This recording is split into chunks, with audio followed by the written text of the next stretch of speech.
Welcome back from the networking, everyone. I hope you got some new ideas for where to go to find new ingredients and made some new friends and contacts along the way.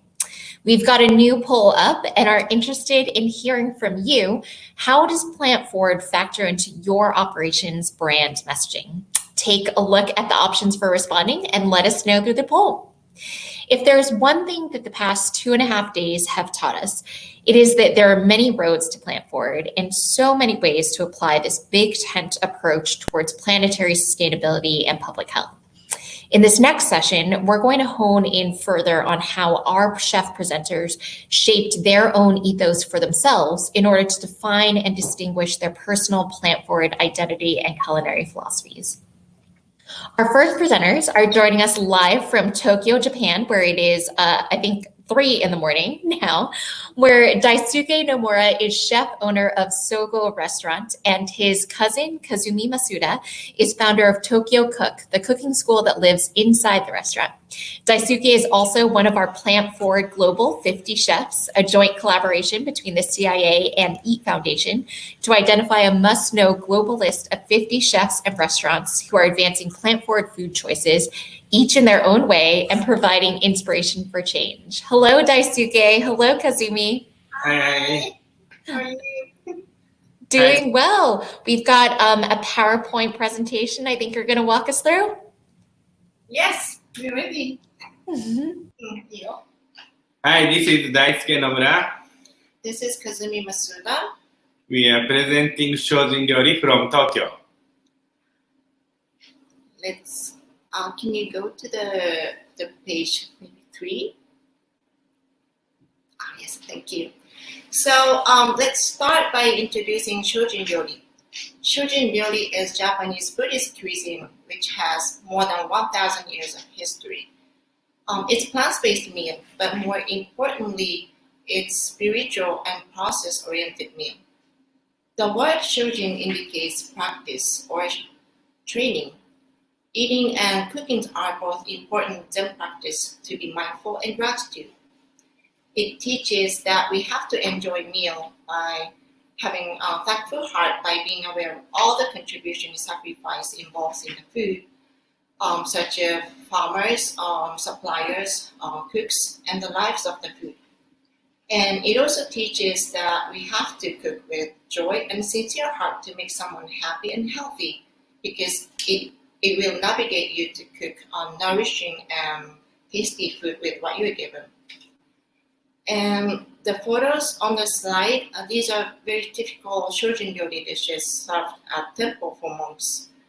It's a very simple meal consisting of rice and miso soup and some vegetable dishes. It's very simple, but when you eat, you realize it's very thoughtful meal by offering different textures and different flavors. Now let's next talk about Shojin Ryori and culinary art. Next slide, please. Shojin Ryori is the oldest cuisine in Japanese food history. And being apart from temple cooking, Shojin Ryori itself has developed as culinary art at restaurant. At restaurant, religious disciplines, especially for eaters, are excluded, but philosophy and teachings are applied in cooking. As a result, Shojin Ryori at restaurant become known for the vegetable dishes that involve extra cares. Daisuke was born 3rd generation in the family through premier Shojin Ryori restaurant Daigo. At Daigo, he offered very authentic type of Shojin Ryori dishes. These are his creation at Daigo. He was very successful, acquiring 2 Michelin stars since 2008, but he started to become questioning its small presence of Shojin Ryori in Japanese dining option, because Tokyo is a huge gourmet city, but the number of restaurants specialized in Shojin Ryori is very small. Even now it's 10 or so. So as his passion of promoting Shojin Ryori becoming bigger and bigger, he decided to leave Daigo to establish his own restaurant, Sougo, to offer more casual type of fine Shojin Ryori dining. Next slide, please.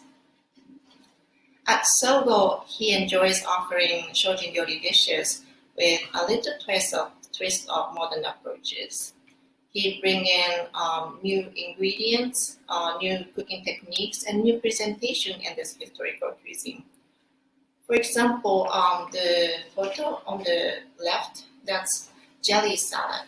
It's one of the famous, popular his summer dish.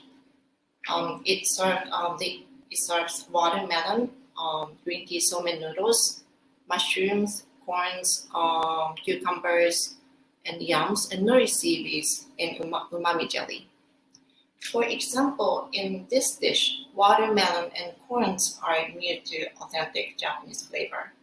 And this kind of flat and occupying presentation is also new because traditionally Japanese plating prefers serving foods in mountain shape and having some space on the plate. And when you see the photo on your right, it's vegetable sushi. It's one of the fun and popular course because sushi is usually fish dominant cuisine. They are from the behind, it's thinly shaped kombu cap sushi, one with Japanese pepper leaf and the other with salted cherry flour. And butternut sushi with shiso flour in the middle, and in front is Japanese green pepper sushi with a little accent from extra virgin olive oils. So what he's aiming by creating innovation in shojin ryori is a little adjustment in the dish to entertain modern palate persons. He never gone for like rare special kind of ingredients or the best quality type of ingredients because it's also against shojin cooking teachings. So his approach is very clear here that he enjoys creation with what become common and accessible today. Lastly, I'd like to talk about a heart in his cooking. That's no waste kitchen. It's the key to define his dish, shojin ryori. Why no waste kitchen is so important in shojin ryori is because plants also have lives, and we have to be responsible for the lives that we've taken for ourselves by no wasting. So Daisuke uses whole portion of vegetable in guest meal as possible as he can. He used them in multiple dishes and multiple ways, such as mains and sides and broth and toppings. It's quite unique about shojin ryori because just by enjoying Daisuke's dish, it's really hard to tell the difference between vegan or vegetarian kaiseki course meal and Daisuke's shojin ryori dishes because they both offer seasonal vegetable in fine Japanese dishes. But if you look into the process, it's quite different. For example, kaiseki ryori prevent from using same ingredients twice in one course meal. And they can highlight the quality and the specialty of the ingredients.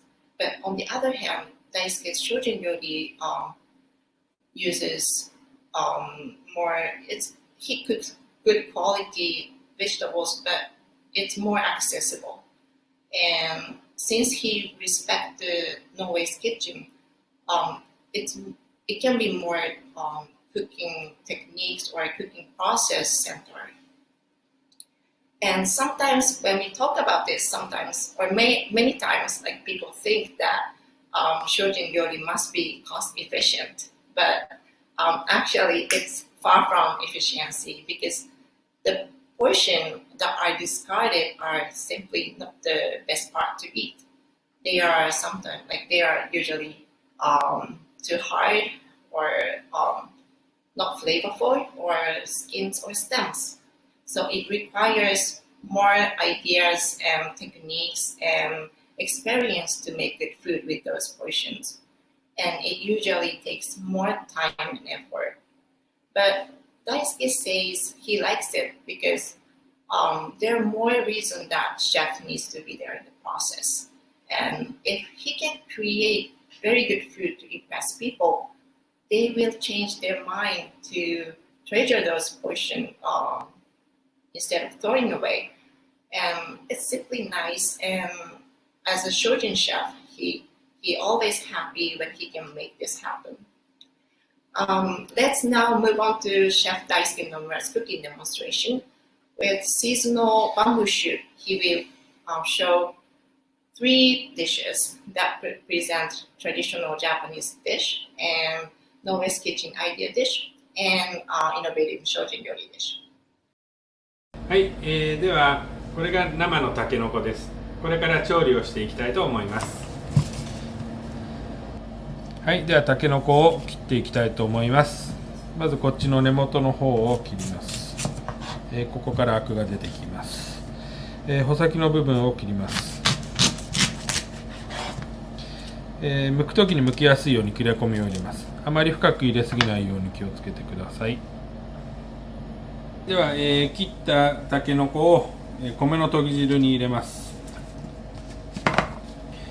そこにぬかを入れて、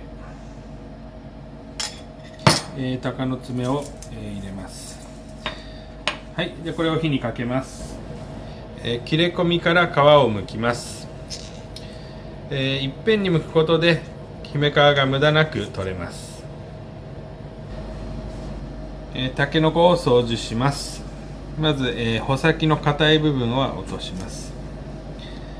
根っこの硬い部分も、落とします。そうしたら竹串で、皮の余分なところを落とします。さっき剥いたたけのこの皮です。外側は硬くて食べれませんが、中側は柔らかくて食べれるところが残っているので、包丁で軽く刻んで食べられるところを取っていきます。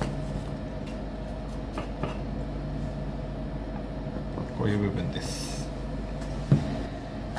はい、ではたけのこの、ここが通常のお料理に使う部分です。でここは通常は硬くて捨ててしまう部分です。で皮の外側の硬くて食べられない部分、その、皮の内側についている柔らかい部分です。ではこれを使って無駄なくお料理を作っていきます。若竹煮を作ります。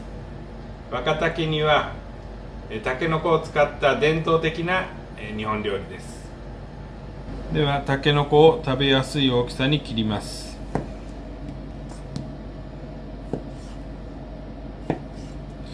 そしたら味が染み込ませやすいように隠し包丁を入れます。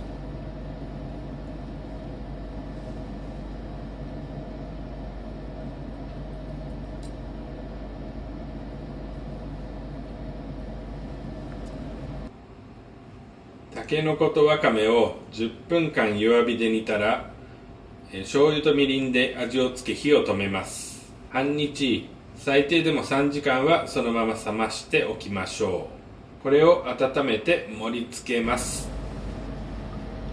最初にわかめを置いて、手前にたけのこを盛ります。木の芽をのせて、スープを張ります。はい、できました。春になると日本料理ではわかめとたけのこと木の芽は出会い物といって組み合わせます。日本料理では奇数が縁起がいいとされていますので、なるべく3つとか5つという数で盛り付けをします。次は姫皮ときゅうりの梅肉和えを作ります。このお料理はたけのこを無駄なく使うように工夫したお料理です。ざるに引き上げます。引き上げてこれで水分を飛ばします。では今引き上げたたけのこの姫皮を絞って水気を出してから炊きます。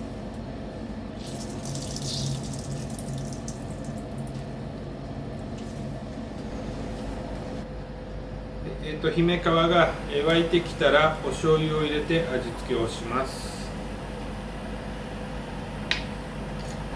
はい、姫皮冷めましたので、この今炊いた姫皮にきゅうりの千切りと梅肉を和えます。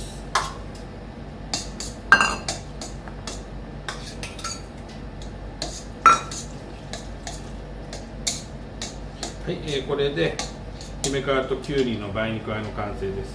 では持っていきます。さっき剥いた時の一番外側の硬い皮は器代わりに使います。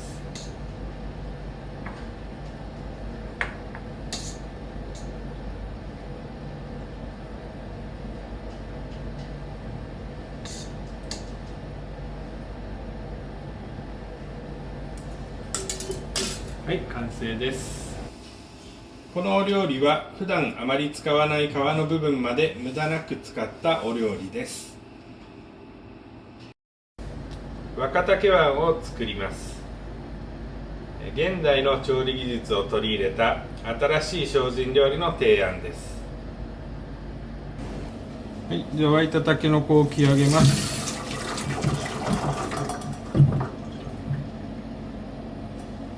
引き上げて湯気で水分を飛ばします。では、昆布だしを沸かして味付けをします。日本酒を入れます。それからお味噌を溶きます。はい、では味付けをしたらさっき切り上げたたけのこを入れます。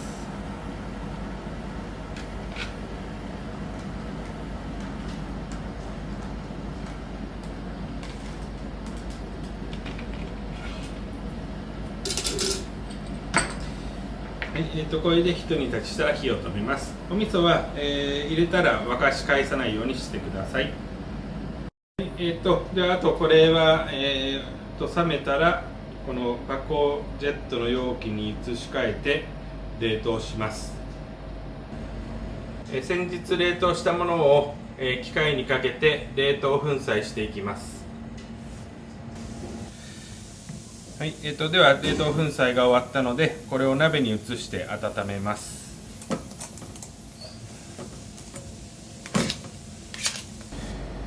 はい、では温めたたけのこのお椀に、先ほどのわかめをのせて、仕上げます。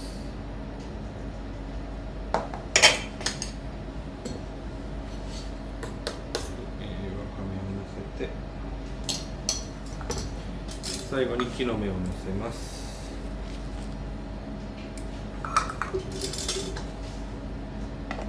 はい、これで完成です。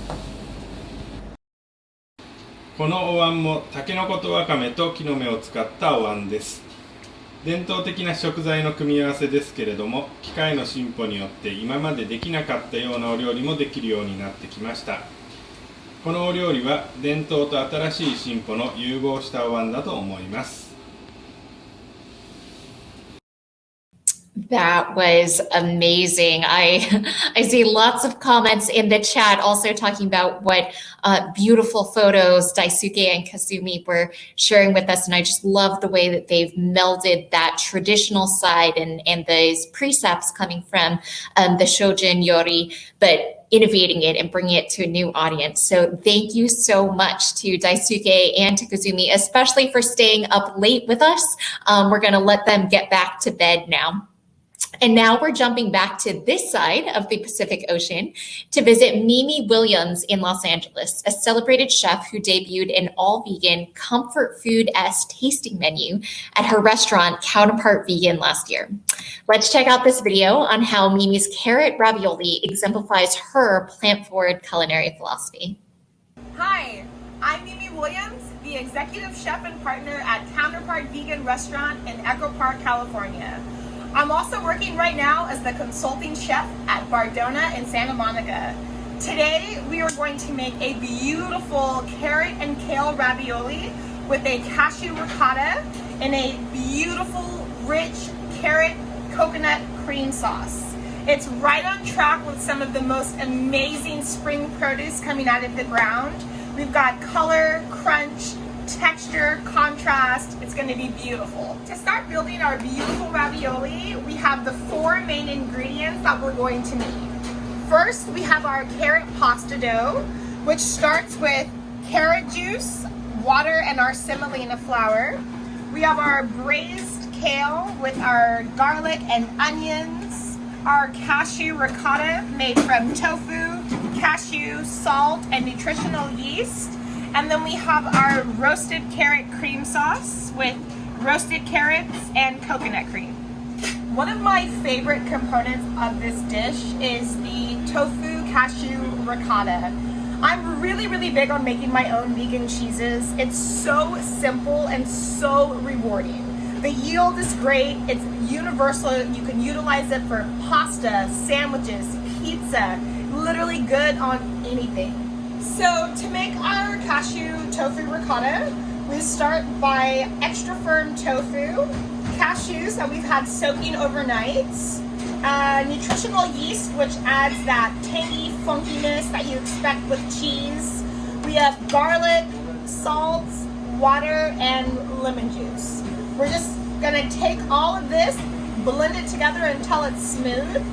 We add something called tapioca starch, and we're gonna cook it. The tapioca starch acts as a thickening agent, and kind of when it cools, it gives it that cheesy-like texture. So it stretches, it melts, and it also still holds together. I am a huge fan of sticking vegetables anywhere I can find them. And one of the most amazing secret ingredients in this pasta dough is carrot juice. We're gonna start by building our pasta with our semolina flour. I like to add just a pinch of salt, some of our olive oil, and instead of the water component that most pasta doughs are gonna call for, this is where we have fun with our carrot juice. We're just gonna knead this until a soft dough forms, until we're ready to roll out our pasta. All right, so here we have our finished pasta dough. It's important to allow this to chill in the refrigerator for the dough to come together for about 25 minutes.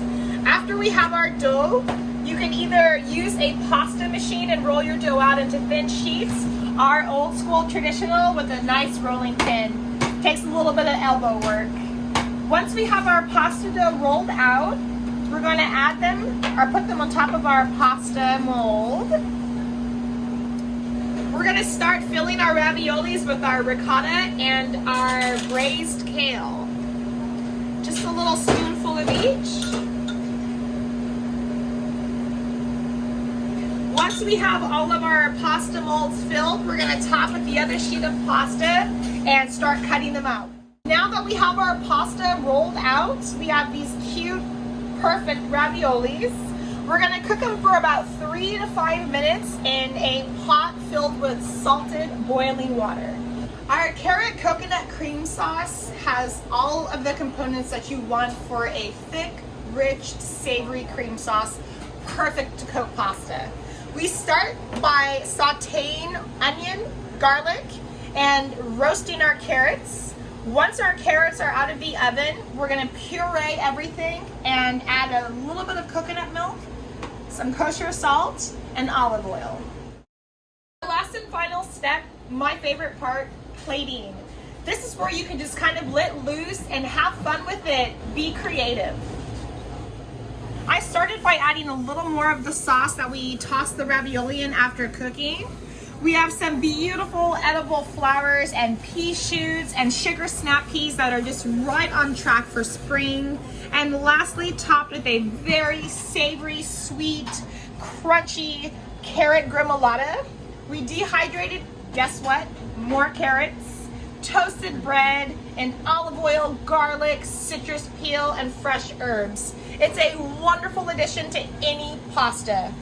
This is our final plates. Beautiful, bright, colorful, vibrant, and delicious.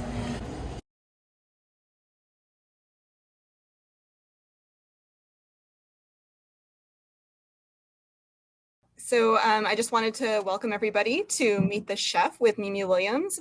I'm sure after watching your demo, people have questions. So if you do have any questions, please put them in the chat for Mimi. I see people are already saying hello. So Thank you. They can put them in the chat there, and I'll sort of moderate as we go along. But I thought maybe first, actually, let's talk about your demo, since we didn't get to talk about that yet. I want the ravioli. So could you tell me a little bit about it and the process for the ravioli? Absolutely. As a vegan, like, it's one of those things that I continuously crave. I love pasta. And I always find that it's impossible to find vegan pasta that's actually good. So this recipe just came along with utilizing the, vegetable in every way possible. The dough itself is made with carrot juice. You have a carrot cream sauce. We have kale, so it's really easy to manipulate that softness of carrots and like baking it, and it turns into the same like texture of like an Alfredo sauce. So we really just like to kind of shock our non-vegan guests by telling them, oh, we were able to mimic this with, vegetables. So a lot of that just perspective and passion for what we get out of the earth is how this ravioli came about. I love it. And so somebody is asking, can you use another nut other than cashews for people that have nut allergies? You can actually make this ricotta cheese without the nuts if you want to omit them and just use the tofu. I like to add the nuts because it does add more like substance and helps it kind of hold together a little more. If you want to just omit nuts in general, you can do it with just the tofu and let it cook a little bit longer so it develops more of like a tackiness. It'll be a little bit more stretchy, but it'll still melt perfectly. Great. So before we get into a little more discussion, I was looking at the dishes that were on the menu at Counterpart Vegan at some point, and I saw like a carrot lox, which was really intriguing to me. Could you tell me about that? How does that work? Yes, I still miss the carrot lox. I dream about it.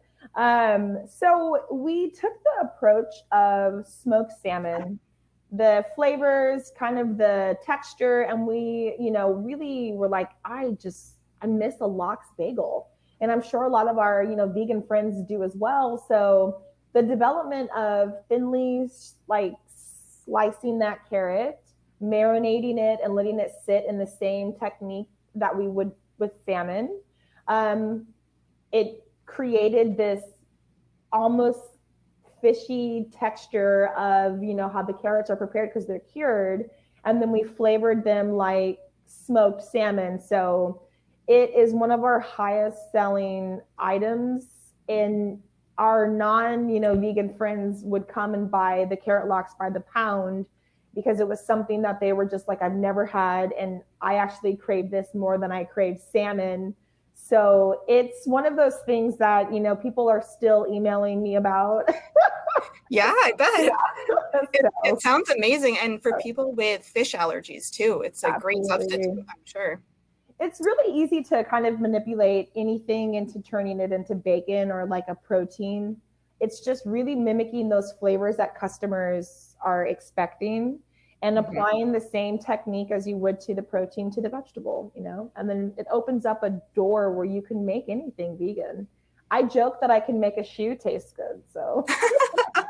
Well, I love it. You described your food as, I think, like comfort food vegan, which sounds amazing and approachable.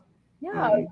There's always, something that a bowl of mac and cheese, whether it's like a breakup or just a bad day at work, it heals. It's very healing to, your soul, and just is the best way to unwind on those days where you just, a salad is not going to cut it. And, when you're vegan, you're sort of in this arena where you have to really be careful about what you are eating, and double checking to make sure this isn't on a surface that you're cooking chicken, and having our customers really come to us and really expecting to still be able to eat like everyone else was something that we were making tamales and soups and chilies, and we were just like, okay, like, bring it on. We're going to do everything else that our other competitors are doing, and just still allow our guests to eat pasta and pizza, whatever else they could think of. So it allowed our menu to be very flexible. That's great. And I think things in general have changed a lot for vegans. Things have become a lot more approachable, but I think there is still a little bit of a fear with some people that could they just have salads? Like what options are out there for them if they go vegan, you know? And I think all the options that you have offered make things really approachable. That's, you know, the concept of veganism in my, you know, book.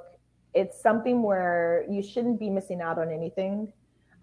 Just because whether it's gluten intolerance or, you know, a dairy intolerance, like in the beginning of my transition into vegan cooking, I just ate the same thing every single day for 7 days a week because that was, you know, the only thing I really knew. And doing that kind of, you know, put me in this box because I was just like, well, I guess I'm just going to starve today. And I feel like a lot of people, when they start taking on a new approach to a diet or just a new way of eating, they have that, well, you know, I can't have fried chicken. So, you know, I can't eat anything I want anymore. So I really love having those customers that have dietary restrictions and they come in with this list of, you know, things that they can't eat. And a lot of chefs usually shy away from that and they don't really want to, you know, develop that menu because it's just like, well, you know, butter's cheaper and it's easier to do. But the challenge is making sure that, you know, people who have these restrictions can still eat and go out to eat and be excited to go out to eat. Like as a vegan, I'm excited to go out to eat because so many other places are jumping on the trend where I'm like, oh, I can't wait to try this. And I love that energy to still resonate on our menu. So yeah, that's awesome. So we have a couple questions coming in here in the chat. So let's see. I think going back to the ravioli real quick, somebody's asking, can you hold the ricotta over multiple days or does it begin to separate at some point? The ricotta will not separate whatsoever because of the tapioca starch. So it's a bomb that'll hold. I've actually frozen this ricotta and defrosted it with no issues. As long as you just make the amount that you can kind of foresee yourself using, even on a grilled cheese sandwich. I mean, it's so versatile. It should be fine in the refrigerator for 7 days and frozen, you know, until you're ready to use it again. Sounds perfect. And are there any alternatives to coconut cream? I really love coconut cream just because of the ability at how versatile it is. But if there is a coconut allergy, you can always just puree some tofu as well. Tofu is a really good additive to cream sauces. And I've also just cooked down onions and root vegetables as well to use as a sauce base. So yes, absolutely alternatives. Great. And what are some of the most common ways that your restaurant has repurposed plant-forward ingredients that are on the menu? We started to utilize every component in our vegetables, whether they turned into soups or stocks. We started to utilize a lot of local community gardens, farmers market, and purveyors that had consistent available ingredients. I wasn't really wanting to take our menu and just like elevate it by having, you know, seasonal items that you can only utilize for a couple of weeks at a time. We really wanted all of our produce to just constantly be readily available. And all of our specials, all of our dishes utilized most of the same vegetables. So what we were ordering for the week, we used everywhere. It was something where we didn't just have carrots for like one specific dish. Like carrots were going into our egg yolk sauce, our carrot lox, our soups. So we really kind of opened up that challenge to not waste anything, and it really resonated on our menu. That's great, because I think it can be intimidating to figure out how to use the whole ingredient, or you know, you have like eggplants for a week, what do you do with it? Things like that, how to just really fully utilize the ingredients. Absolutely. That kind of takes the challenge and makes it fun to where you start to challenge one another about, okay, like what can you do with these butternut squash? Like that's not a soup. So our team, my sous chef and I, we really pushed each other to kind of break down those barriers of, you know, throwing things away. It really started to become one of the most like successful menus and, you know, my vegan cooking just because of that concept. We were proud of what we were doing. And related to using full ingredients, what about the carrot tops? You use a lot of carrots. What do you do with the tops of them? I love to pick those tops and either mix them with another herb and use them for garnishes. They're very good on their own. We also love to do the carrot pesto. Carrot top pesto is something that I heard. But they have so much flavor that you can utilize them for garnishes for soups, pastas, salads. It's something that they stay in the refrigerator, you know, packed on a paper towel, and we kind of just throw them where they go. It's something where I feel like a lot of people waste just because they're not certain what to do with them. Fennel fronds are another prime example of things that people waste constantly, and they have so much flavor. So put it on a simple salad and people will be like, "Ooh, what's this pretty green thing?" So yeah, no, that makes sense. And it's, I think it can be, like you said, a sense of inspiration too, when it's something like a challenge, like how do I use this ingredient and make it fresh and appealing to your customer base? Absolutely. And I feel like that's what the customer is also expecting as well. I have a lot of people who are hesitant in my life to come over to eat when they know it's vegan because they're already expecting it to be something that they're going to hate. And challenging that stereotype, I feel as vegans, like we really have to, especially as a chef, like we really have to kind of have this approachable dish that has very familiar ingredients and flavors, but a new approach and, you know, putting it on a plate to where our customers are just like, I cannot believe this doesn't have meat. Vegetables have so much potential to surprise people, and, you know, they're good for the planet and they're good for our bodies. And I wish more people would develop that concept when they eat. It's something that's kind of like a lifelong work of mine. So I'm always happy to show people like there's always an alternative to, you know, eating plant-based. So absolutely. Do you have any tips for how to capture people that, I know you talked about it a little bit, but people that are maybe curious about vegan food, but they're not sure about going to an entirely vegan restaurant? Or how do you make your menu more appealing to meat eaters? I feel like a lot of vegan chefs, especially earlier in my career, make the mistake of wanting to mimic meat. So you want to have that vegan steak, vegan fried chicken, and spend a lot of time just recreating a protein that you're shying against. And so our menu was the direct opposite. We were after the foods that we ate at home, the foods that we craved, and the foods that we wished restaurants had that, you know, minus the dairy or meat products. And so we bought all of that to our menu. We had waffles and, you know, chilaquiles and huevos rancheros and pastrami sandwiches. And it was something where guests would come in and they would be like, I know it's not pastrami, but this is one of the best sandwiches I've had. And it's because we took all of those flavors and just kind of tweaked them and elevated them into a way where your mind was being challenged, where you're like, okay, what is this? And that's like capturing eating like a magic trick. And I really love that concept with putting that on our menu, because people would come in and just be blown away. That surprise factor is what keeps our guests interested and what keeps our guests returning. So that's a really great point. And some people have said the same thing in the chat, that the inspiration behind your food and the approachability of it, but also the complexity of it is intriguing for people and maybe makes it just more approachable overall. Absolutely.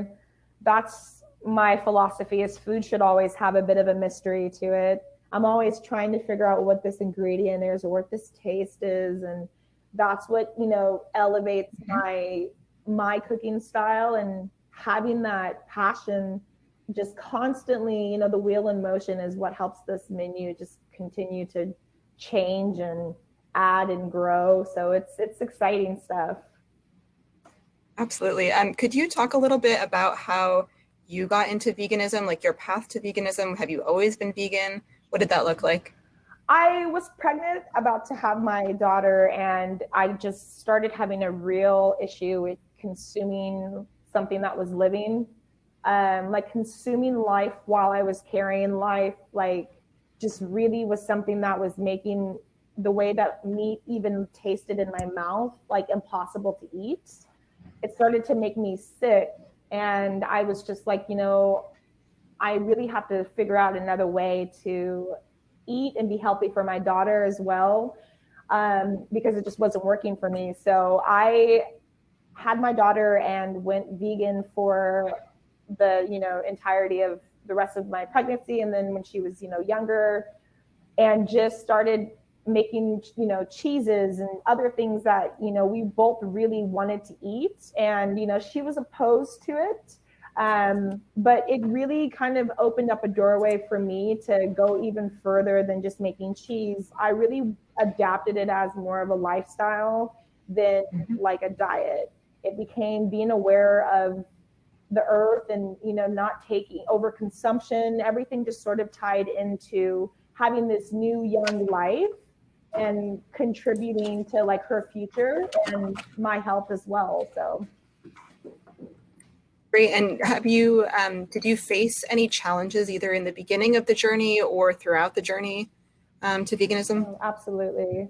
Especially in my professional career, working at a lot of restaurants, when you're an up and coming chef and you're working underneath the chef, but you're still shadowing, there's so many times where I would suggest, a plant-based special, and, it just be shot down because it's not what people want to eat. And, I would always have the argument, well, like, how do you know? Because we haven't tried. And the doors that were closing, I found myself opening because, for such a long time, I had this stigma where I didn't want people to know I was vegan. You show up at a party and they're like, well, what is it that you people eat? And, it's just like the same thing you do. So I really wanted to break down that stereotype and those barriers, and just kind of, veganism was always one of those things where people were just like, yeah, it's sort of hippie stuff.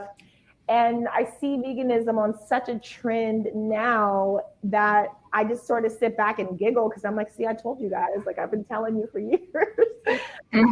I'm so beyond elated that, people are really starting to pay attention, especially during, times of the pandemic, alternative ways to be healthier, what we're putting in our bodies, where the food we're putting in our bodies is sourced from. It's all so important to continue to keep it elevating and going in the right direction as consumers. Yeah, absolutely. And I know you're based in LA, which tends to be a bit more progressive sometimes, but have you seen the trend building in other areas as well? Is it just still up and coming? I think it's a little bit slower, but it's definitely building. I was fortunate to travel a lot in my career cooking, and so I stayed in the Midwest for the last several years. I have a brother out there who's a chef, and he's very meat centric.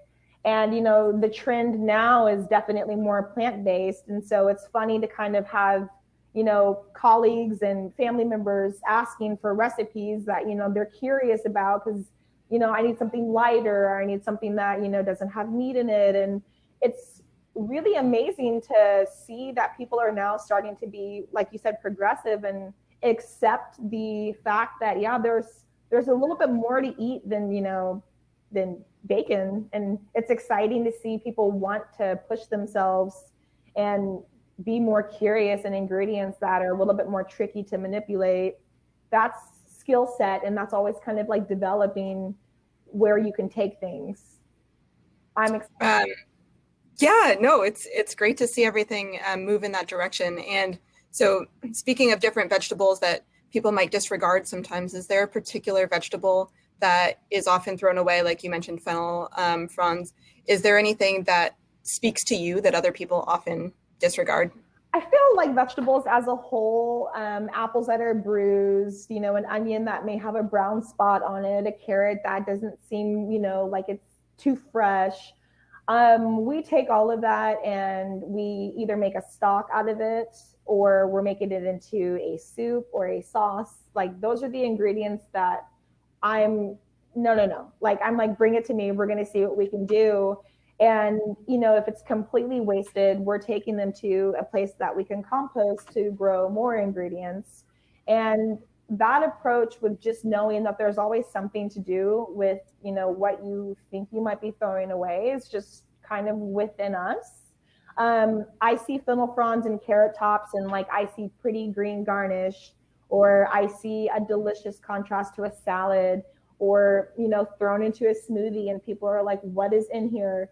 It's kind of my favorite way to be mindful that, you know, I don't want to be wasteful for what I'm taking out of the earth. So it's a way to kind of keep myself and my team centered, and grateful that, you know, we're able to utilize all of these really wonderful California, you know, produce. So that's awesome. I never want to throw anything away. No, that's good. And it keeps the challenge up too. Yes. For you. So we're almost winding down here, but just I have two quick questions for you. A lot of people have been asking, do you have any advice or vegan cookbooks or things you look to as far as transitioning to a vegan or more plant-based diet? Sure, absolutely. I always tell people when you're transitioning, to anything that's a new diet is to take the approach of everything that you ate prior to the change, you're still able to eat after the change. The vegan cookbooks I shy away from because I don't want to just be typecast. It's like I can only open this book and see these vegan recipes. If I'm craving a big bowl of broccoli cheddar soup, like I'm going to make it and, you know, just mimic those flavors without, you know, cheese. You have a door open to still eating every single thing on the planet, but just be creative and swap out, you know, the turkey in your club sandwich for eggplant or, you know, another vegetable. And you'll start to realize, like, I don't think I hate this anymore. It really helps break down that stigma, you know, of vegetables all kind of tasting, you know, drab and the same. Open your mind to ways where you can still eat ice cream and everything that you crave, and just develop more of a, I guess, creative passion for mimicking those flavors by creating it with a different ingredient. So perfect. I think that's a great note to end on. The time goes so fast always, but it was great chatting with you, Mimi. If people want to look into a bit more, should they find you at Counterpart Vegan online on the social? Yep, absolutely. And then we're also, the Instagram is up where I have all of my direct messages connected, so I can respond back at any time. Cool, perfect. All right. Well, thanks so much, Mimi. It was great having you join us. And thank you to everybody else for joining as well. We'll be back on the main stage for a taste along, so please join us there.